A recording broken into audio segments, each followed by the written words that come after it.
provide a mini weather station to give you a tailored forecast to those particular locations so you know where and when and what to do in those parts of town. You know there's 2 or 3 or 4 or 5 different ways that people can experience tremendous value having a technology like this.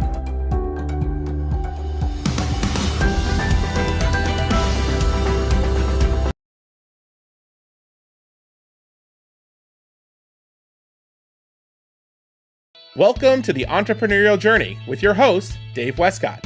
The Entrepreneurial Journey is a weekly podcast that streams live every Tuesday at 9:15 a.m. Pacific on Dave's YouTube channel and LinkedIn profile. Now here's Dave with this week's episode.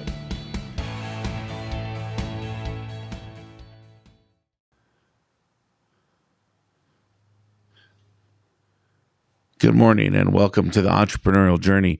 I'm Dave Westcott, CEO of Evergreen Brands, and today we're talking about one of my favorite things, and that's SOPs and processes. And before we get kicked off, just want to give a special shout out. Thank you to Frost Solutions for sponsoring our show, and thank you to Western Snowplows for sponsoring our show.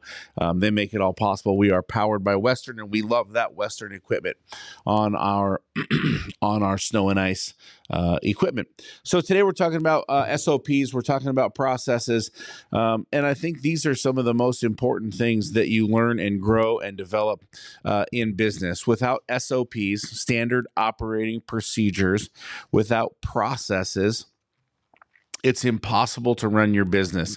And so many times we look at our business and we say, oh my gosh, I can't believe Raphael messed up. Oh my goodness, I can't believe Bob messed up. Oh my goodness. And we have so many times we are angry with our employees, or we are angry with our staff, or we're focused on, what they did incorrectly.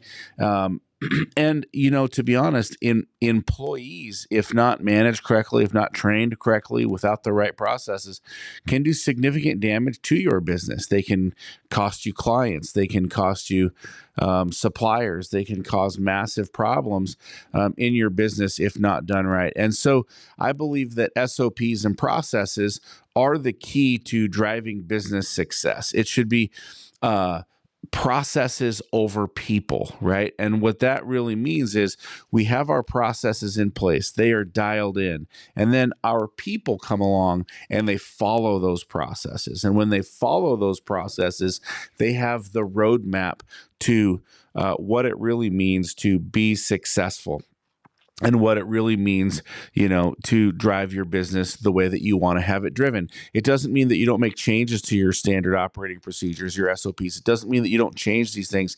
It doesn't mean that you don't tweak them. It doesn't mean that they're not different for the clients. And I should clarify that SOPs, standard operating procedures, and as I mentioned, standard operating procedures, the acronym, the terminology that we're going to use for this call is just SOPs.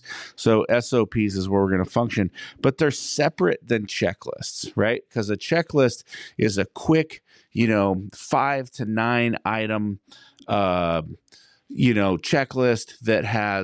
that just hits the really critical things, the things that get missed every so often. And so we really want to separate those two things. Checklists are different than SOPs. But SOPs, as an owner, as an entrepreneur, what we're looking at is, one, I like to start with, what is my SOP for life? What does that look like? Because I think it's important to have grounding internally before you push that out to your teams, to your businesses, to whatever you're pushing it out to. So some of the SOPs that I believe in, like for my own personal life as an entrepreneur, I believe in, one, I got to be up early. I think that this is a critical fact, right? Like, I'm in the West Coast, so it's 6 o'clock in the morning in the West Coast. It's already 9 o'clock in the morning in New York, right? So they're already running, their day's already, crashing and moving forward. So one of the things I believe in, part of my own personal SOP, is up early, right? So I like that. I like to call it that 5 a.m. club, right? Really get up, be a part of the day, energize it, own it. and take responsibility for it. And then what happens? Well, as an entrepreneur, I've never met an entrepreneur that has everything go right in their business every single day, right? There's so many things, there's so many ups and downs. There's so many difficult moments. There's so many moments where you think to yourself, gosh, why am I doing this? I should just quit this. What's the point in this? So many entrepreneurs quit their businesses. I watch, friends who are entrepreneurs. I watch different business owners, maybe on social media, maybe in personal network, but they close their businesses so fast. And they relate things to, oh man, the customers are so difficult. Oh man, the vendors are so hard. Oh, the subcontractors are so difficult. Business is tough because there's a lot of little pieces that go into making it function the right way. And SOPs are one of those things. And so as a business owner, there's also amazing things. There's also amazing opportunities. There's also amazing life-changing events that you're able to experience because of your entrepreneurship, right? You're able to live a life that really is a life by design, a life that you want, a life that's, different from just the average Joe, if you will. And so there's a beautiful side to entrepreneurship, but there's also, a deadly side to entrepreneurship. In speaking to entrepreneurs who've been in business for many, many, many, many years, there's some business owners who have been in business 35, 40 years, and then a catastrophic event hits and all of a sudden they're gone. And you think, gosh, man, how did that happen after 35, 40 years in business? But it does happen. Right. Things do change.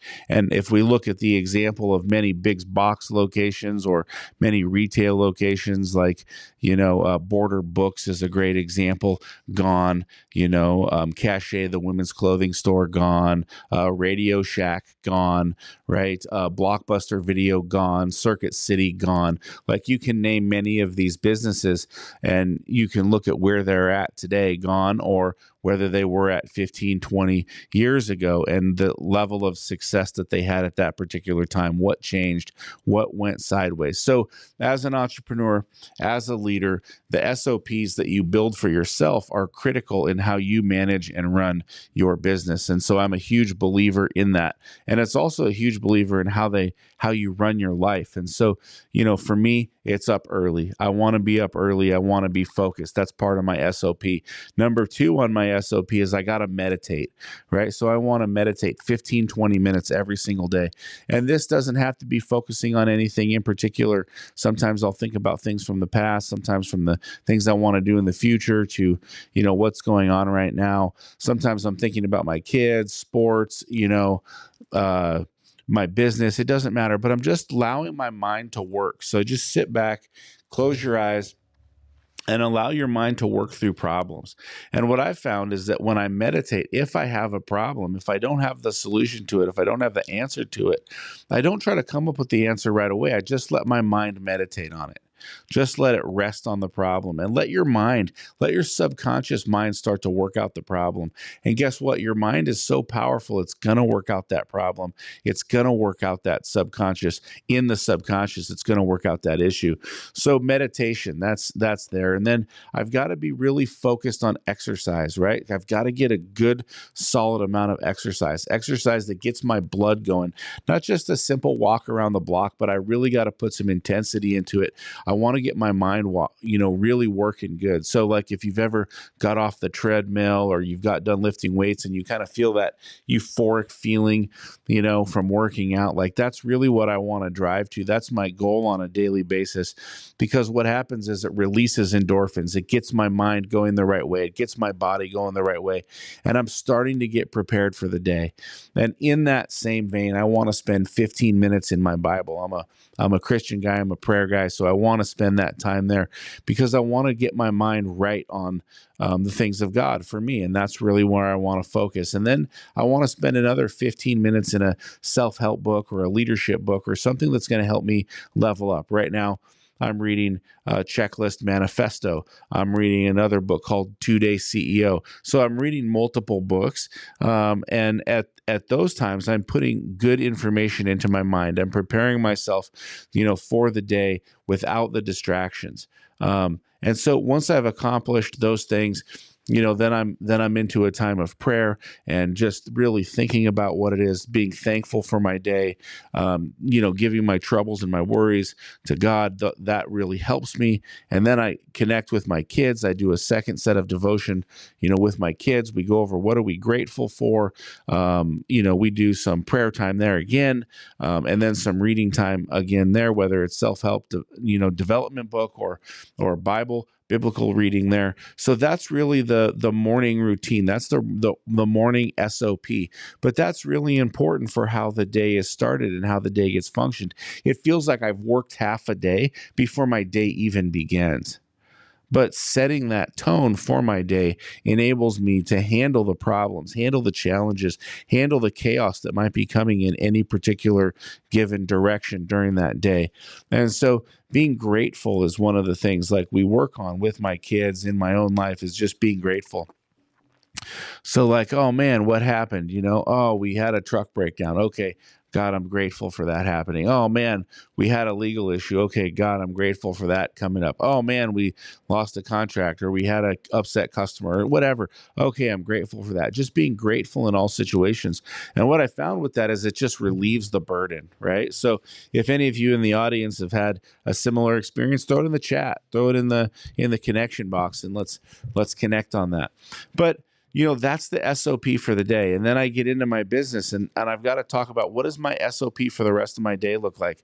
Well, I can't be all consumed with email. So one of the things I have to do and I have to understand is I've got to feel a sense of accomplishment every single day. And so many people, whether we're managing employees or whether those employees are working in the business, we need to be leading that culture as the leaders of our business. And so if our team members, and I'll just give you an example where if I have an assistant and that assistant is helping me throughout the day, if I give that assistant, all 25 tasks that I want to have done in the month, what I find is that assistant, they struggle to get 5 or 6 of the tasks done because they're really struggling with prioritization. They're struggling with which one goes first. What do I do? It's sort of overwhelming. But if I had to take that same list of tasks and I break that down for that assistant and I say, okay, we got to get 2 or 3 done today.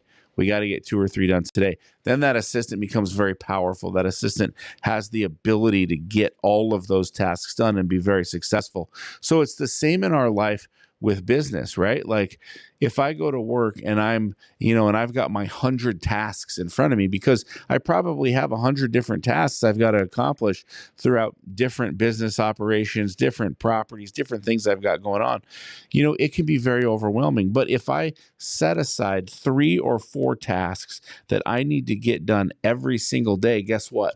Once I accomplish those things, it's like, yes, right on. I nailed my day. My day was awesome. So what does that do? That builds endorphins. That, again, builds a sense of accomplishment. So I want to teach that to my team as well, where we're focusing on, our operating procedure for the day is I've got to assign myself 3 or 4 tasks.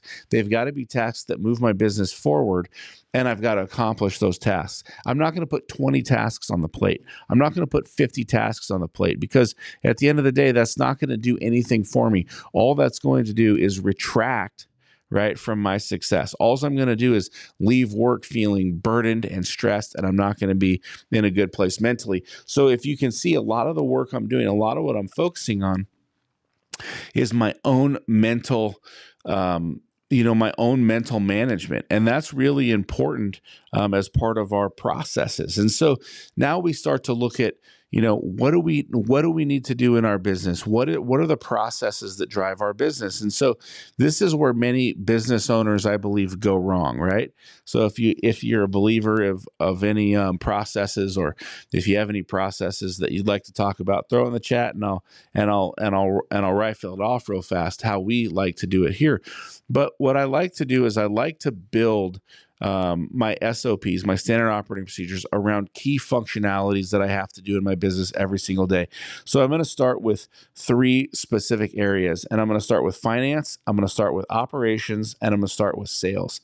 Okay. And so I need to make sure that I have SOPs in place for those particular items. And if we're going to talk about operations, what does that look like on our SOP side? Well, One of the things that I need to make sure happens in operations is I need to make sure I have a job handoff, right? I got to have a job handoff done. It doesn't matter what kind of connectivity I have, but if I don't have good communication from operations to sales, one, the sales team isn't going to be able to live up to all of the promises that we have made on the sales side of things, right? So if our operations team doesn't know about all of the golden promises or the concessions that we've made in email or the promises that we've made in email, we're not going to be able to live up to those things. So at the end of the day, what we want to do is we want to have that really concise job handoff. So that's going to be number one on my list. And then, number two is I need to understand the billing and payment terms. How am I getting paid for this job? Do I get a down payment, or am I waiting, a long time to get paid for this job? What does that look like? And then I need to understand my timeline on the job. Do I start this in 10 days? Do I start it in 40 days? Do I start it when? Right? So I need to understand that. Once I've understood that, now I understand how long my job is going to last. The next thing I want to know is, are there any penalties in this job for delays? Like, when am I going to finish this job? And if for some reason I'm running behind or I'm running late, is there a penalty that I'm going to have to incur if I don't get the job done on time? So I really want to understand my penalties. And so my SOP is really going through these things in finite character. When do I need to have the job subbed, or what kind of what kind of subs do I need to have on the job, or what might we be self-performing on the job? I want to understand who are the characters. How are we running this job? And then next, I want to understand who are the stakeholders on this job. Who are the main contacts? Who are the people that we are working with, in the field, in the billing?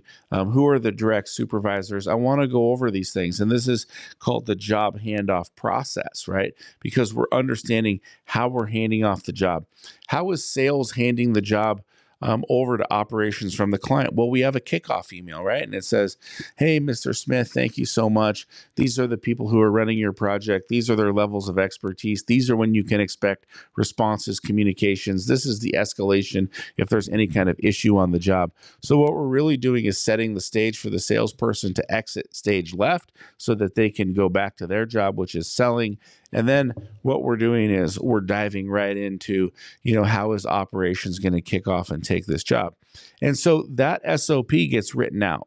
And now that's how the job is handed off from operations to sales.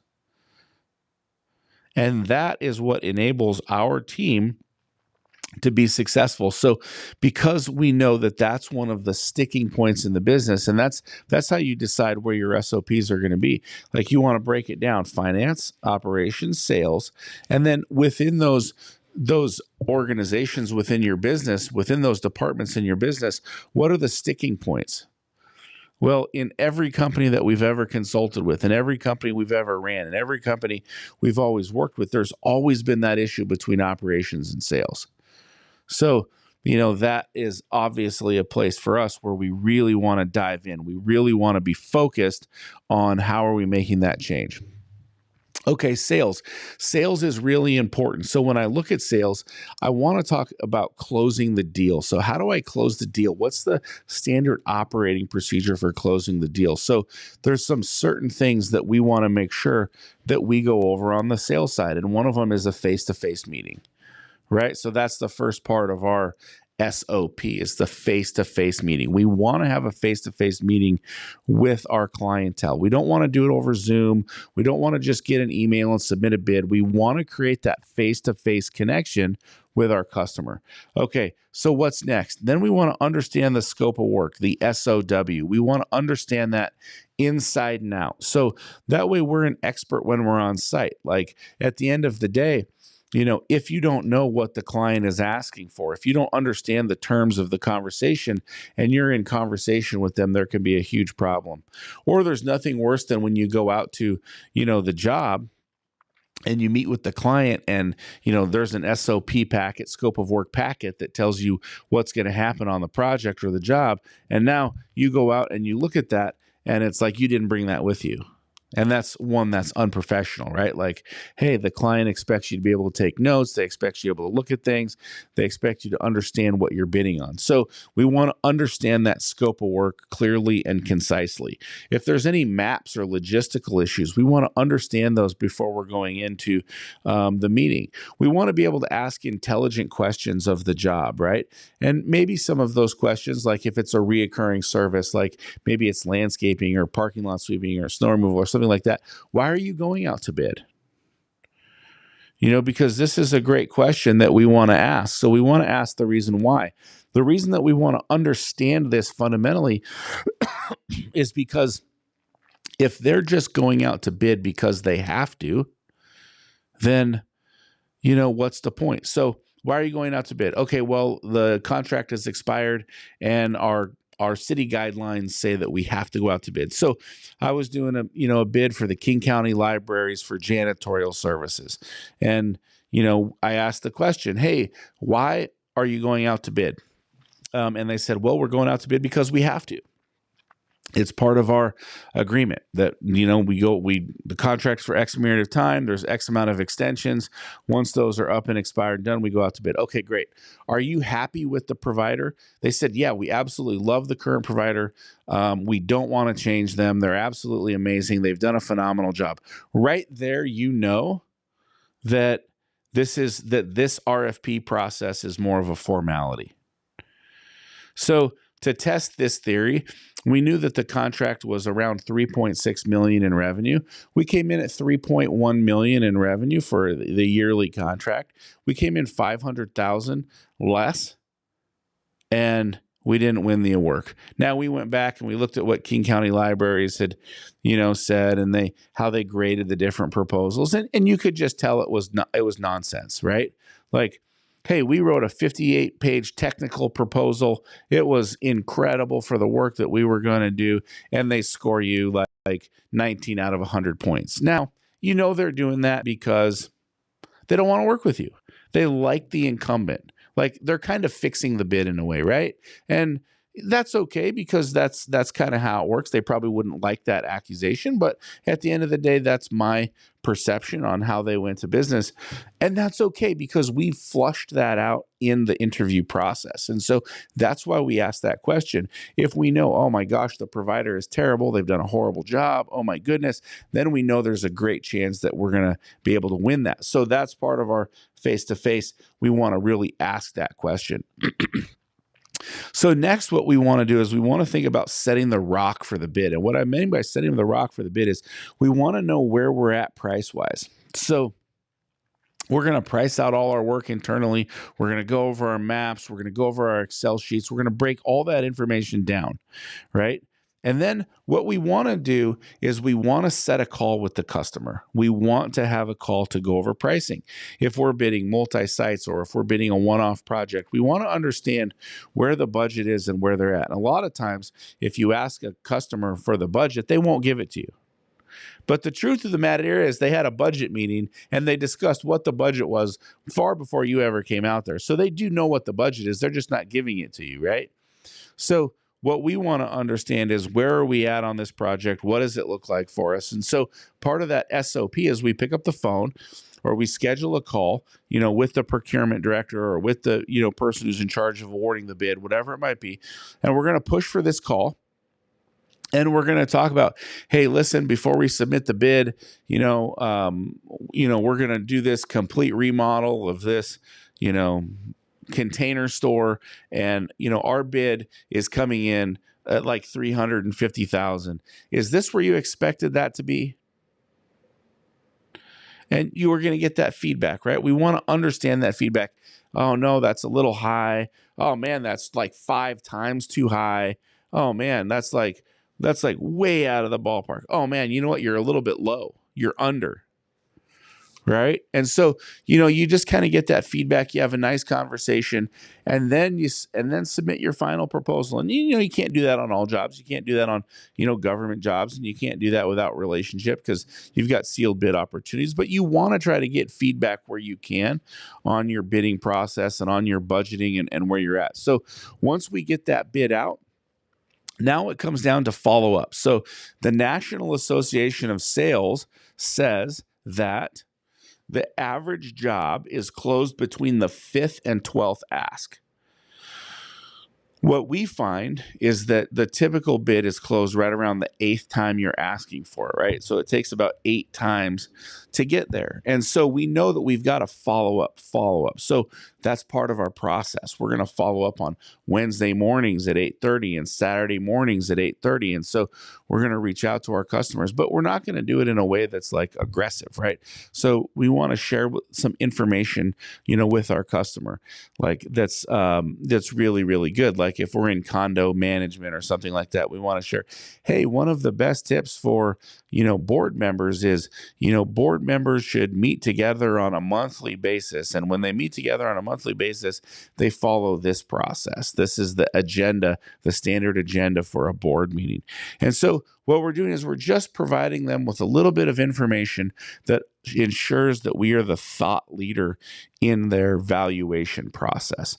And then we want to share a quick video or a snippet in there that just gives them some kind of digital output that's about 60 seconds or less so that they can visualize and see and understand who we are. So we're going to focus on those follow-ups, right? So we want to send those follow-ups twice a week, and we want to do that for a period of 8 weeks. So our goal is to touch base with a customer 16 times over an 8-week process or 8-week time period. That is how we run our SOP for sales. And so within that, there's many checklists and there's many other SOPs.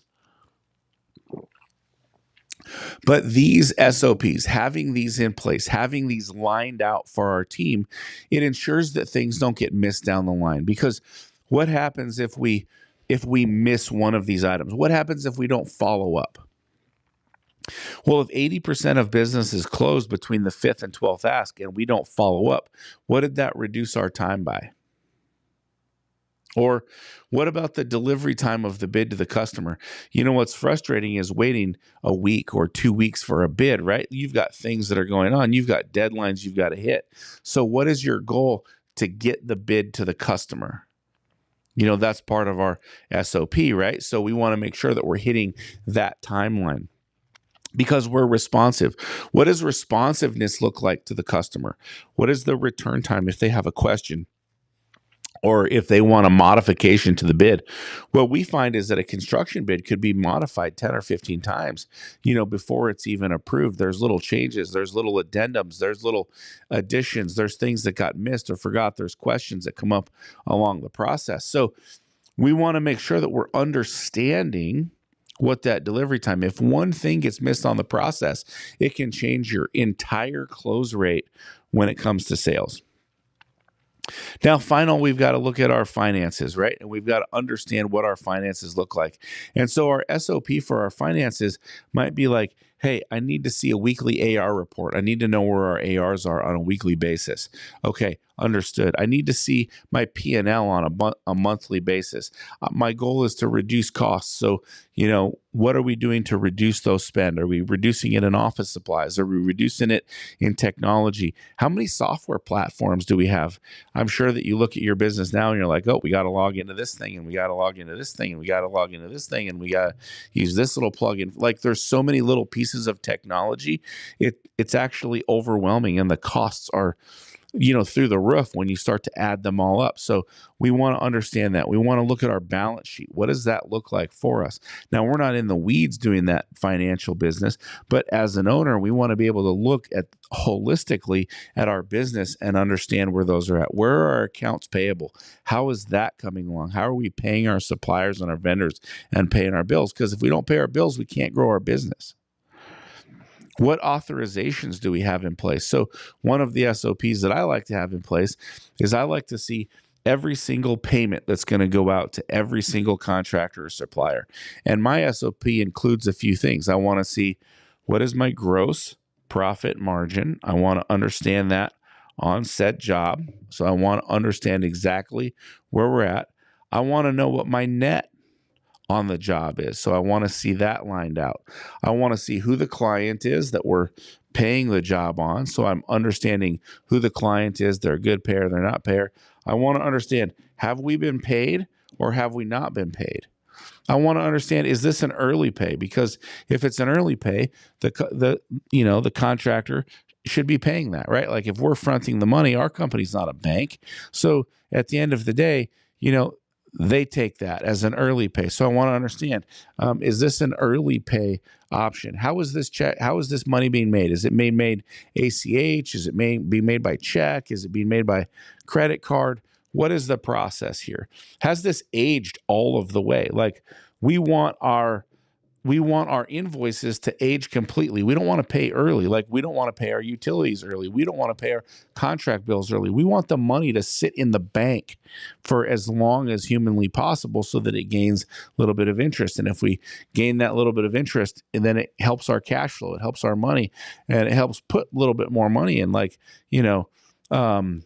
if you've got $1 million in the bank and, maybe you've got a flourishing account, or maybe, you've got a high interest savings account where you're moving back and forth, money, or maybe you've just got a basic operating account. But wherever it is, like earning a little bit of money on the money is good. Maybe it's pennies, maybe it's dollars, but over the years, those things tend to add up. And then the longer that we hold the money in the bank, the better our cash flow is, right? So we don't want to pay the bills as soon as the bills are due. So these are the things that we're looking at. This is the checklist. This is the SOP that we're going through, that we're going to have. And what is that checklist on it? So checklist is, okay, I'm going to see, who is the contractor? Who is the supplier? Are they being paid on time? And then what is the method of payment? So I'm going to break down those 3 items out of my checklist. And my checklist was, gross profit margin, net, client paid, early pay, ACH, check, credit card, so on and so forth. So I'm breaking those items down, and that's helping me control my finances. So these are 3 examples of SOPs that we have in place. Now, the team gets those SOPs, and guess what?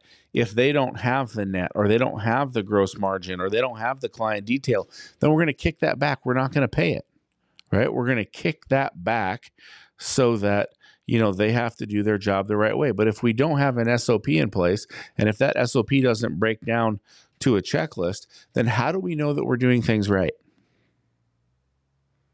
How do we know that things haven't been forgotten? In the midst of chaos in business, on the good days, sure, it's easy to remember, but on the tough days, it's hard to remember. Oh yeah, I didn't check that. Oh, I didn't check that box. Oh, I didn't make sure that SOP was done. So SOPs and processes are super important from your personal life to your business operation. And so you want to start to look at what are the fundamental things that you can do. So just to kind of give you a recap, as we bring this call in for a landing, I want to look at my personal SOPs. What are my personal SOPs that allow me to guide my life? And then I want to look at my financial SOP, my operations SOP, and my sales SOPs. And I want to find, where are my pain points? Where are the places where I'm breaking down? Where are the places that I'm getting bottlenecks? And I want to create SOPs around those items first. From the SOPs, we want to create checklists. Checklists are simple, quick, that allow us to make sure that we're hitting our SOPs the right way. So that's really how we go about business. That's really how we go about building processes and implementing processes. And now we've got to train our people on those processes, and we show them how things work. But we find is that we run a process, we're going to have a much more successful business. And what we're able to do is train people, and those people are able to come into our business, and they're able to run our business efficiently, effectively, because they've got a roadmap to follow. Before the days of GPS, you wouldn't drive from Seattle to LA without a map, right? You need to know what road you're on. But it's simple, because any person can grab a map and create a path from Seattle to California, from Seattle to LA, as long as they have a map. And that's what our SOPs do. That's why we introduce them in training. That's why we build on them. And that's how they really make our business successful. I hope that you found today good for you personally and good for your business. If you like this, give us a like, give us a share, follow me on LinkedIn, follow me on Facebook. We'll be back next week, 9:15 a.m. Pacific Standard Time. Thank you for your time this morning. It was a pleasure spending my Tuesday morning, Tuesday afternoon, Tuesday evening with you, wherever you are, whatever time zone you're in. It was great hanging out with you. Give us a like, give us a follow. I'm Dave Westcott. This is the Entrepreneurial Journey. Thank you so much and have a great day. Introducing the all-new Western Enforcer V-Plow. Engineered with all the features, efficiency, and performance of full-size Western V-Plows, built specifically for your half-ton truck. For more information, visit westernplows.com.